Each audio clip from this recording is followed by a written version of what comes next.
Welcome to week 21 of the Advanced Sprint Distance Training Plan.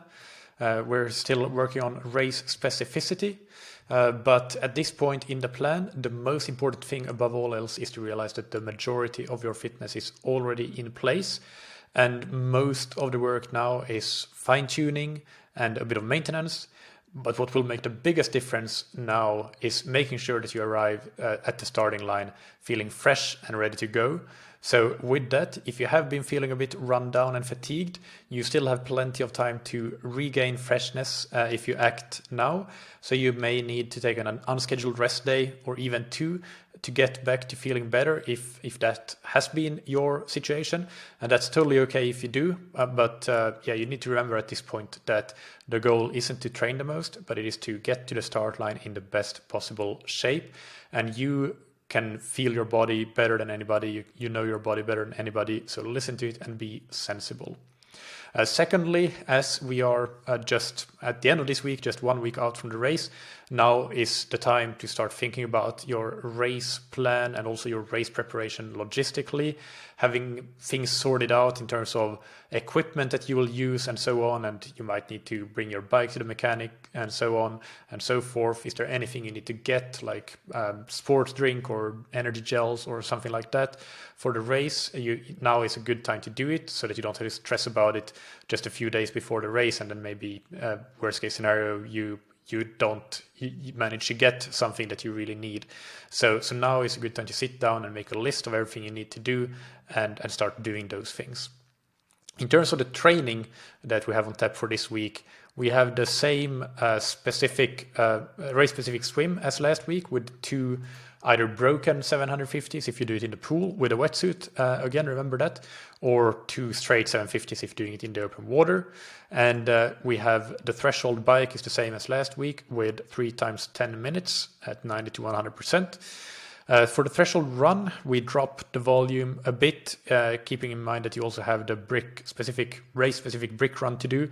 And we're just 1 week out, so we don't want to accumulate too much intensity on the run, which takes longer to recover from with all the eccentric loading. So we go down to 24 minutes of threshold work, but we do it as longer intervals, say 2 times 12 minutes. But not too challenging in the grand scheme of things. And then on the brick workout on Sunday, we do reduce the amount of intensity on the bike. So we go from 2 times 15 minutes to 1 times 15 minutes of the over-unders, but we maintain that 15 minutes of work on the run with a cut down intervals or the descending intervals in terms of duration, and with 1 minute of walk between the intervals. And again here, this is not about hitting a specific target pace. It's about finding your feeling for 5K, for the 5K effort, for the effort that you can hold for 5K off the bike. So that's what this is all about. So don't even look at your watch, really. You don't need to do that. Just run, look at how long you've been going so that you know when to stop the interval. But it's not about hitting a certain target pace necessarily. And one more thing on that point, by the way, it is, especially for some athletes, depending on your profile, the 1 minute walking recoveries makes it possible to hit much greater paces in the intervals themselves than you would in just a straight 5K. But again, the point is not to make this a best effort, or these are not like the best pace or close to best pace intervals you did in the VO2 max block. This is, even though you get the recoveries, it should all be done at the pace that you could hold for a straight continuous 5 kilometer. So that's really important. And like we talked about last week, if you have a place where you can do this, the bike part of the brick workout outdoors, then that's brilliant, because remember, power is just one part of the puzzle when it comes to bike performance. At the end of the day, what matters is speed, and many things play into that. Power does play into that a lot, but also bike handling and aerodynamics, cornering, and so on. They all play very important roles. So if you can do this workout outdoors, even if you need to adjust it a little bit, then that would be ideal. But only if that's possible. And it is not possible in in all places, of course. That's very clear.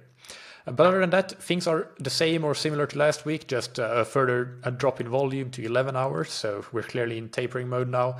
There's still some room to increase the duration in a few workouts, but not too much at this point, because we're really focusing on regaining freshness. So yeah, and make that a focus of yours as well. Maybe you can use the extra time to get some sleep-ins. That would be great.